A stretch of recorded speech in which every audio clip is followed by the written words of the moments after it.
I want to welcome everybody to the pre-show of the Buyers and Sellers Show. I'm Jay Skinner. Let's play some music while everybody gets on. And today, you're going to get to hear Gjorgi Kukuvikov on theory of constraints. We're going to have a nice visit here. You're going to like Gjorgi.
Five foot two,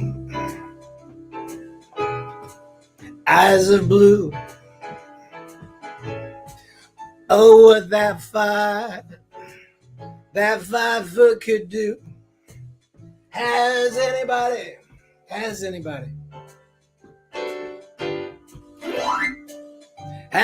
seen my gal? This is the pre-show. Hope everybody's getting on. It'll be great.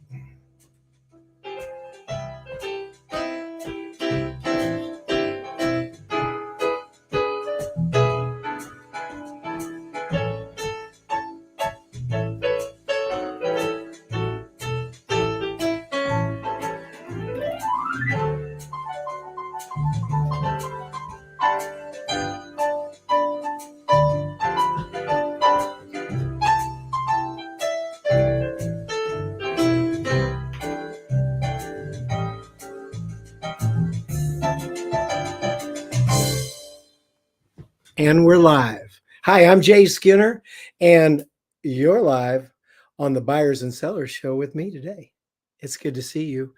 Today, we're going to have a special guest who's going to talk about something called theory of constraints. And so, without any further ado, I'd like to welcome and bring in Mr. Gjorgi Kukuvikov. Hi, Gjorgi. Hi, Jay. Thanks for having me. Thanks to all the viewers and fans that follow you. Well, thank you. We've known each other for a few years now, and I really appreciate your work. People are getting on board because they saw the promotion, I know, about theory of constraints and what we're doing. I just want you guys to know that Gjorgi is someone that we've been together at some meetings. We've gotten to know each other online. We're connected through the Gitomer connection. That was the original one with Jeffrey Gitomer and Jen Gitomer. And Gjorgi has a rich life and business history. Gjorgi, why don't you tell everybody to begin with about yourself, coming to America, and where you are today before we get into the theory of constraints. Sure. So I came from Macedonia, North Macedonia in the Balkans in Europe. I was 13.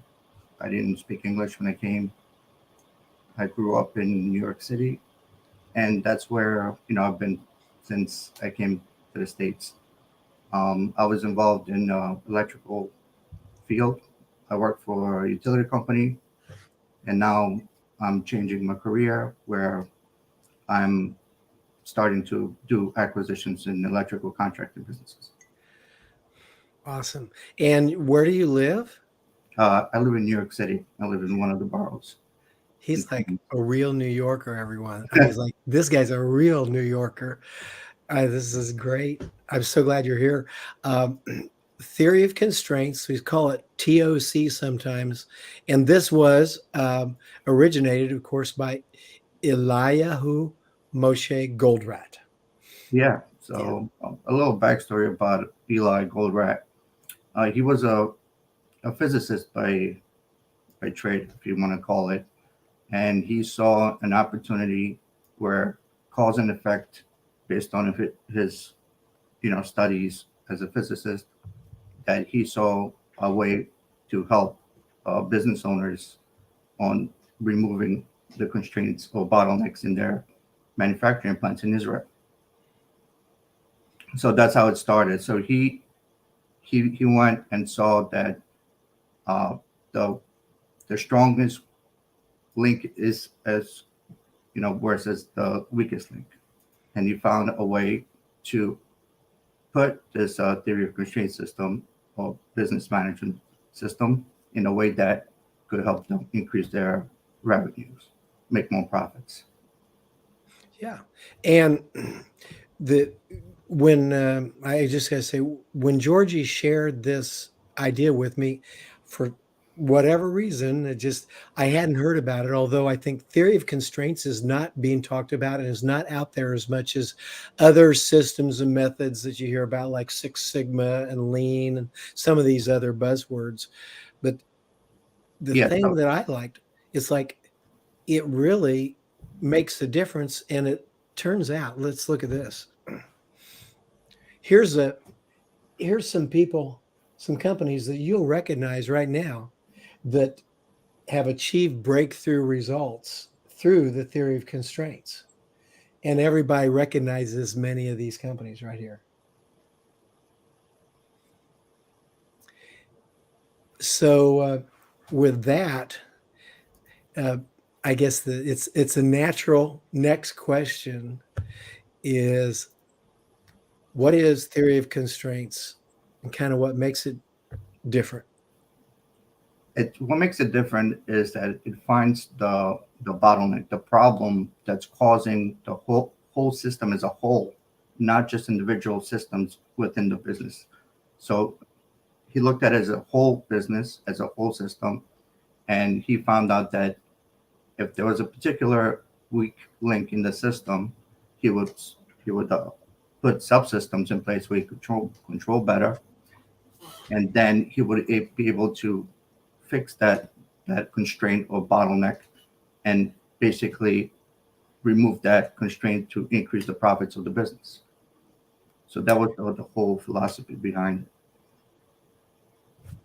Yeah. And let's see, we have people, and I always encourage people to check in, say hi. Look, oh, I think you know Thomas too. Thomas Ackermark, Sweden, checking in. Hi, Yeah, Thomas. Good to see you. I'm going to make a little note here. I'm going to write www. My website right here, thejskinner.com, and hit this. So I want to encourage everybody to jump in there. I just now broadcast this, and this link probably will show up on your screen. And that's the area where if you'll post a comment, we can see you're there. Love to see everyone comment, ask questions, whatever you like to do. So, Gjorgi, when you introduced this to me, one of the things that was interesting and fascinating to me was that it was identifying bottlenecks in a process, which a lot of systems do, but it was also encouraging people to keep their eye on the goal. The goal, right? And that's something that sometimes is lost. And it's like, here we go. I just got somebody just made a, it's funny. The Bitcoin and people just jump on there and comment. And I just want whoever the person is that's trying to get on board here with your promotion. I'm not going to do that. I just want people to know that. And you'll be blocked at the end of the show. Anyway, the goal, keeping your eye on the goal is a big deal. And I wanted to show a picture of the book that goes along with it. There you go. Maybe you can tell us a little bit about that. Yeah. So he wrote the goal in 1984, I believe, 83, 84. Prior to that, he was kind of making it a true validation of the goal of the book before he wrote it for 3 years. And he would be able to go into an organization identified the constraints in management, whatever they tell them.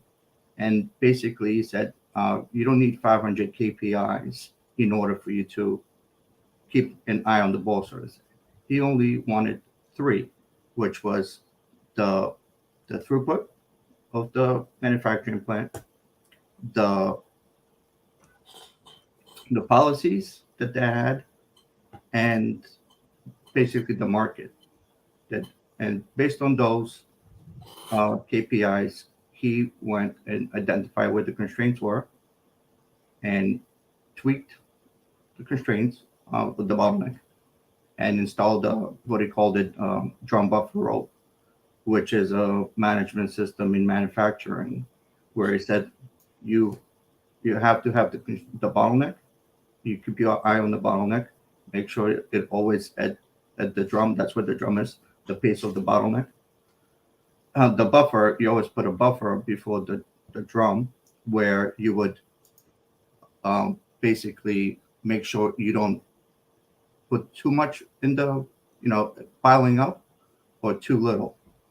And then the rope was the choke, basically in the beginning of the process, is that you want more raw material coming in, or you want to stop it. So this way the bottleneck doesn't overload. Yes. And well, it looks like we've got some more viewers here that want to say hi. Greg Sneed says, good morning. We know Morning, Greg. Greg. Thanks for coming by, Greg. The one of the things that got my attention here, and it had to do with the goal, the idea was that when it came to improving manufacturing, and a process could be manufacturing, can be other things, I know too, but business owners and businesses are looking at their throughput there, and that's how they get sales. Orders is one thing, but then that product has to be made, and then when it gets shipped out the door, it becomes sales, and that's what people want. And there are times when people they build up inventory, they even will go after things that look like problems in the manufacturing process, but they don't pay attention to doing what it takes to make sure that things get out the door and sold. That relationship between manufacturing, solving problems, and throughput. You have any comments about that and how that works? That's something very special about this. Yeah, so the throughput, and basically that goes of understanding the variables. And when you understand the variables in your manufacturing plant, you are able to recognize where your bottleneck is and if your bottleneck is moving. And if your bottleneck stays at the same place, that's when the 5 focus steps come in. Right? First, you identify the bottleneck, then you exploit it, then you subordinate everything else, because that's where the biggest challenge is. It's working on that bottleneck. Then you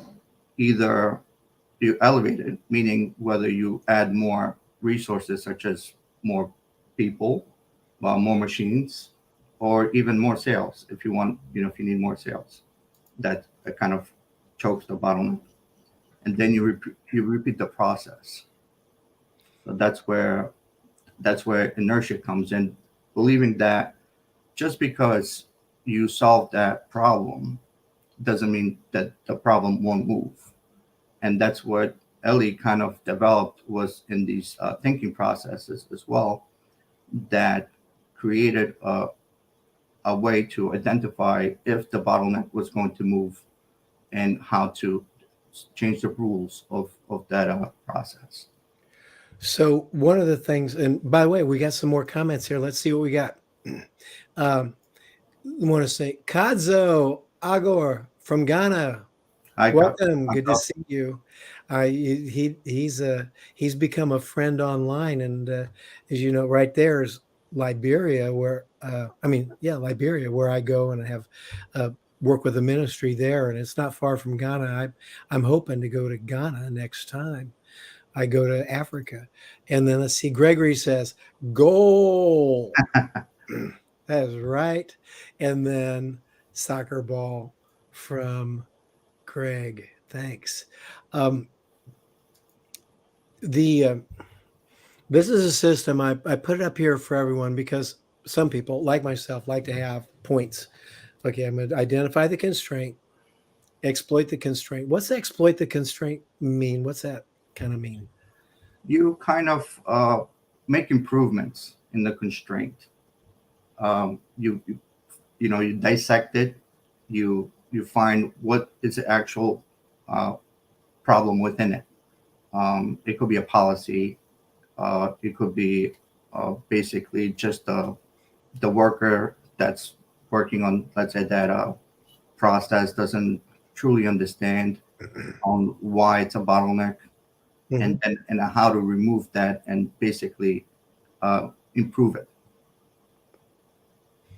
So we, besides the book, there's also a movie called The Goal that's done in a way that's kind of a um, it's the theatrical approach to a guy solving problems at his factory in his Right. plant. Yeah, it's based on the book. It's Alex Rogo. He's the plant manager, and basically what happened was that his boss, Bill Peach, showed up and asked him how come this order is in backlog for 3 weeks, and it was a big important order that the upper management wanted the sales to go through, and basically what Alex was thinking about after that, he would want to figure out on how to solve that problem. And then he thought of his professor Jonah, which was basically a TOC expert. And Jonah asked him about questions about his production line, and he was like, we installed robotics, and we got 35% increase in production. And Jonah asked him, well, you mean you got 35% increase in sales as well? And he was like, no. It's like, well, how can you get production if you don't get the increase in sales? So it's kind of interesting paradigm shift to identify within yourself on how to look at matrix. Production doesn't always mean sales. Yes. Efficiencies, not effectiveness. And everyone deals with in the case of looking at things on a theory of constraints basis, there may be times when you violate what you think are rules to solving a problem or a bottleneck in your system by throwing resources at that bottleneck. But at the same time, then all of a sudden, as a result of doing that, it opens things up, and now product flows through. You have less inventory, you don't have as much backlog, and shipments take place, and shipments are sales.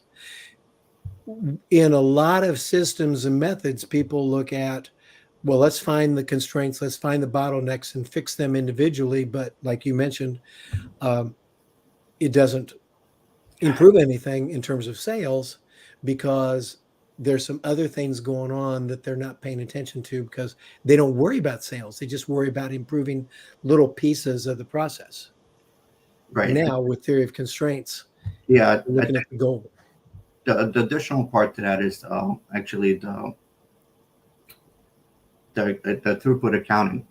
That's a key factor within this concept itself, because cost-based accounting doesn't equate to throughput, and that's part of understanding how to use throughput accounting within the system in order for the company as a whole, as a group, to increase their bottom line, because sometimes profits don't equate to bottom line. That up. Throughput accounting. Everybody should see that. So we've got the 5 focusing steps that we've been talking about. I keep going back to it because it's key. Right.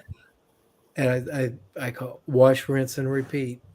But it's more complex than that. And if when we're talking today, I can just get people saying, I'm going to get in touch with Gjorgi and learn more, then I think I've done my job. Or they get online they Google theory of constraints, Sure. Yeah. begin to understand it, and say, what's the difference between this and the manufacturing improvement processes and programs that I've used in the past? That's that's the goal of today's show. And and one of the things I guess I want to ask you about here is, Georgie, you're a humble, nice guy. Thanks, Jay. Like, Really appreciate that. you're welcome. Yeah. I was like, um, that's why you're here today, and you gave me revelations. And I'll tell you, everyone, that uh, I'll just be something will pop up on my text or something will pop up on my LinkedIn messages, and it'll be something from Georgie saying, "Hey, thought you might be interested in this." And I click on it. It's like some new whole world of something that I never even knew about that is like incredibly valuable. That's what theory of constraints was for me with Georgie. Oh, And when I'm talking about this, I'm talking about it because I learned this from Georgie and then from the subsequent work. And I watched the movie and I've done additional study on this. Um, Imagine this new approach to improving processes.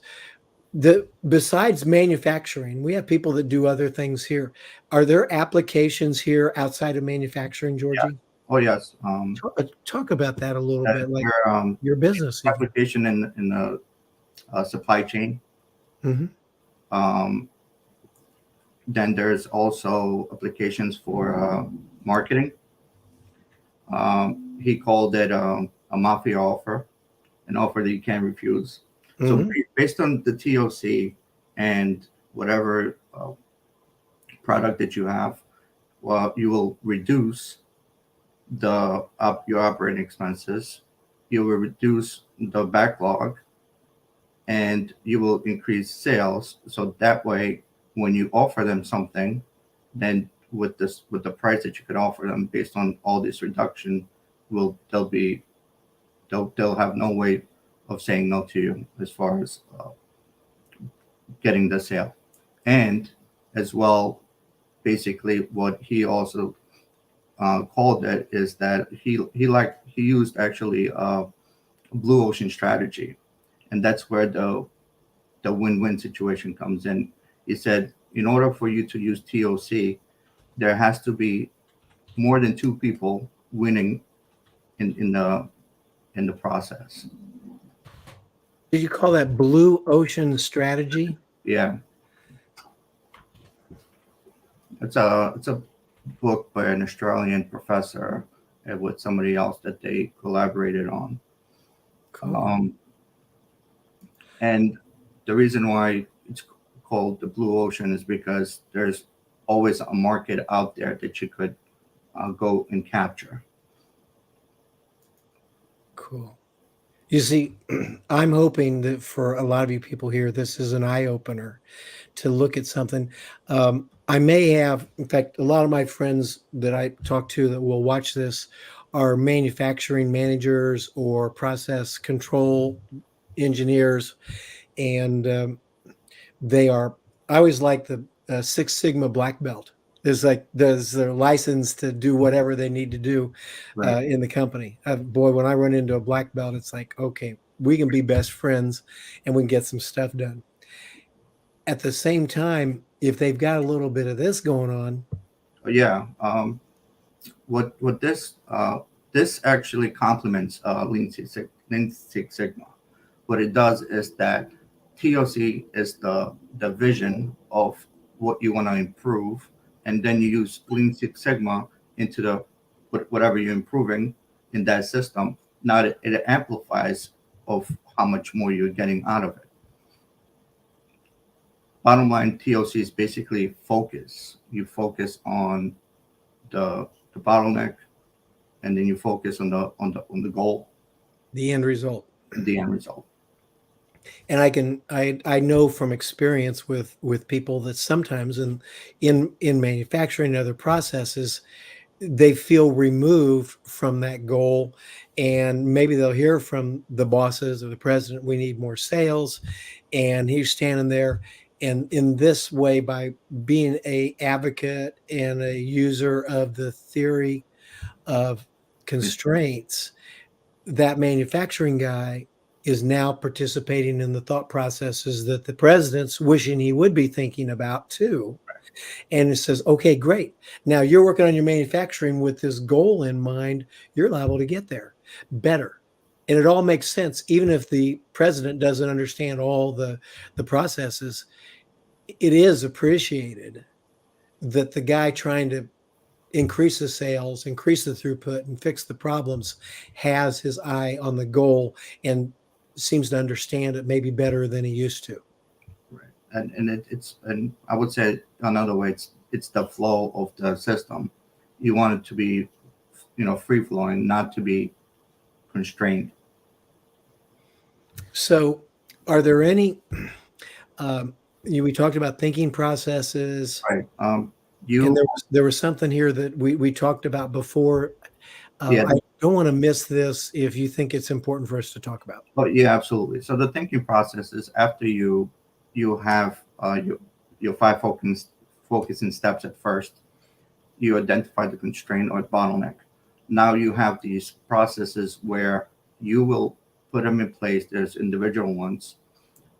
There's one, it's called current reality tree. Like, what is your organization? What is your goal with the current state? Then, based on your current state, you identify your UDIs, the undesired effects, such as, we're not getting more sales, we have a backlog, we have unhappy employees, whatever the case may be. And once you identify your UDIs, you create a transition tree, which is based on all the solutions that the whole team will come up with. And then you'll create a future reality tree, which is what is that transition going to look like once it's made. And the biggest part of this, and he talks about it, is the bigger the change, the bigger the resistance. When you have something so huge that you want to implement, it's very hard to implement it without the help of the employees or management. And if you don't have that, you have no change. So that was the biggest takeaway that I took from him. And he sets up based on these processes on how to get that change, how to increase throughput, and how to get the bottom line to be greater than what it is today. Cool. So, as we're kind of moving towards wrapping things up here, let's talk about. I know you wanted to honor Goldrat and his legacy, and I'll put this up and allow you to talk about it a little bit and what this is. Yeah. So he believed his first principle was, one, people are all good. Two, every conflict can be removed based on TOC. Three, every situation, no matter how complex Inertia looks, he's wrote exceedingly, but he calls it inherent simplicity. It's inherently simple. Four, every situation can be removed, as I said, and sky is not the limit. And five is every person can reach a full life. And the last one, and the most important one thing, there's always a win-win situation. And I'm really fascinated by his philosophy, and I'm really it did change me, just like I shared it with you, and how it enlightened you. I got the same feeling as well. Yeah. And everybody, I want you to know, Gjorgi, as you wrap up here, I'm going to put your contact information on here. Sure. Because thanks, Jay. You're available. And do you have anything as a kind of a wrap up here that you want to share with everyone as a final word? Yeah. Feel free to contact me. I'm willing to share anything that you would like to know about theory of constraints. You could also Google it. And I'm here for you. If you need it, don't hesitate to email me, call me, text me, whatever, in whichever way you want to communicate. Awesome. Gjorgi, thank you for joining us. I'm going to say, if you don't mind, go back to the green room. And if you can hang out, please do. I'll join you. And don't eat all the fruit, because I'll share. I promise I won't. Okay, great. And I'll see you in a minute.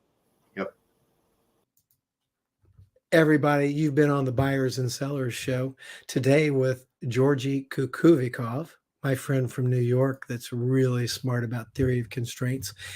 And I just hope that this gave you something to think about that's a little bit new. Research a little and say, this may layer on top of everything else that you've been doing in a way that you go, wow, this is enlightening. Never heard of it before. Or if you have heard of it before, I hope this is a reminder that this is a way of thinking that has to do with the goal. And get on YouTube or somewhere, type in the movie and so forth. You can get online, find it, and watch the movie. And I watched it, and it's a great movie, and it's fun, and it is also enlightening. So next Friday, I will see you again, same time, same channel. This is the Buyers and Sellers Show every Friday morning at 10:35. See you then. Bye now. Thanks for coming.